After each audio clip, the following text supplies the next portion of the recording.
जमलेल्या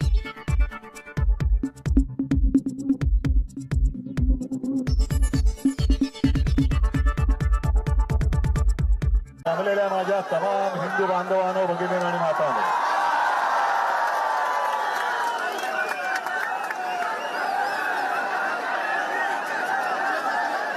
याच एका वाक्याने हिंदू हृदय सम्राट शिवसेना प्रमुखांनी देशातल्या तमाम हिंदूंना जागं केलं होतं आणि विखुरलेल्या हिंदूंना एकवटवलं होतं. आजही तो क्षण आपल्या डोळ्यासमोर आहे. आपण कट्टर कडवट देशाभिमानी हिंदू आहोत. आम्ही हिंदू भोळे आहोत, भाबडे आहोत. आपल्या हिंदुत्वाचा गैरफायदा घेऊन जर कोणी मंदिर लुटत असेल तर मी परवाच बोललोय, अब हिंदू माफ नहीं करेगा. या देशाची सत्ता घेताना जय श्रीरामच्या घोषणा दिल्या गेल्या. राम मंदिर वही बनाएंगे. पण तेव्हा शिवसैनिकांनी जेवढं काम केलं, मला नाही वाटत दुसऱ्या कोणत्याही पक्षाच्या कार्यकर्त्यांनी ते केलं असेल. मग शिलापूजन असेल तर शिलापूजन केलं, रथयात्रा असेल तर रथयात्रेत सामील झाले, कार सेवा असेल तर अयोध्येत जाऊन कार सेवा सुद्धा केली. अनेक कारसेवकांनी रक्त सांडलं, अनेकांचे जीव गेले. आणि त्याच्यानंतर जे घडलं, जे मुंबई शहराने भोगलं, असं क्वचित एखाद्या शहराने भोगलं असेल. बॉम्बस्फोट झाले, दंगली झाल्या, आणि तेव्हा फक्त एकच देशातले एकच मर्द उभा राहिला होता, माननीय बाळासाहेब ठाकरे. हिंदू भयग्रस्त होता, हिंदू आक्रमित होता, आधार शोधत होता. आणि त्यावेळेला हा शिवसेनेचा भगवा शिवसेना प्रमुखांनी हिंदूंच्या हातात दिला. गैरफायदा घेतला गेला. नको ती लोक सत्ता भोगतायत आणि हिंदू आजही भरडला जातोय.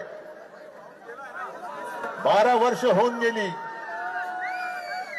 आज ज्यासाठी आपण मेहनत केली होती ती व्यक्ती पंतप्रधानपदी बसली आणि बसल्यानंतर हे दुर्भाग्य आहे आपलं, हे दुर्भाग्य आहे. आणि हे आरोप मी नाही करत आहे, हे आरोप आता अनेक जण बोलायला लागलेले आहेत. पहिली सुरुवात आपल्याला लक्षात असेल, शंकराचार्यांनी गेल्या 1-2 वर्षापूर्वी केली की केदारनाथ मंदिर, केदारनाथ आहे तिथलं जवळपास कित्येक किलो सोनं हे लुटलं गेलं. मध्य प्रदेशच्या मुख्यमंत्र्यांवरती आरोप झालेत, त्यांनी उज्जैनच्या इथली सगळ्या जमिनी ढापलेल्या आहेत. महाकाल की पैसे हे शौचालयात लपवले जात होते. एवढं यांचं हिंदुत्व, हे घाणेरडं हिंदुत्व, हिंदुत्वाचा अपमान करताय तुम्ही. हे तिथले साधू संत आता म्हणतायत की सगळे चोर लोक तिकडे बसलेले आहेत. आणि एका साधू संतांपैकी एकाचं वाक्य असं आहे कि हम जब मंदिर में दर्शन के लिए जाते हैं तो हमारी लंगोटी भी चेक की जाती है.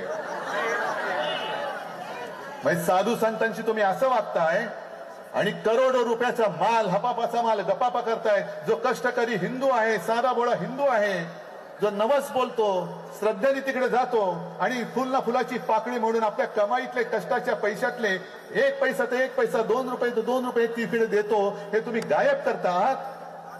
अरे तुम्ही आज आमचा पक्ष चोरला असेल, आमच्याकडचा प्रभू रामचंद्राचं धनुष्यबाण चोरला असेल, पण आज आमच्या हातामध्ये हनुमानाने ज्या मशालेनी लंका जाळली होती ती मशाल आज आमच्या हातात आहे. तुमच्या अन्यायाची लंका आणि जाळून खाक केल्याशिवाय राहणार नाही. आणि जे तथाकथित भोंदू हिंदू रक्षक आहेत हे आपल्यावरती टीका करतायत. त्यांना मी सांगू इच्छितो की अरे, जर तुमच्या धमन्यांमध्ये अस्सल हिंदूंचं रक्त असेल तर आमच्या सोबत राम रक्षा करण्यासाठी रस्त्यावरती या. रामाची रक्षा करायची आहे आम्हाला. भाजपा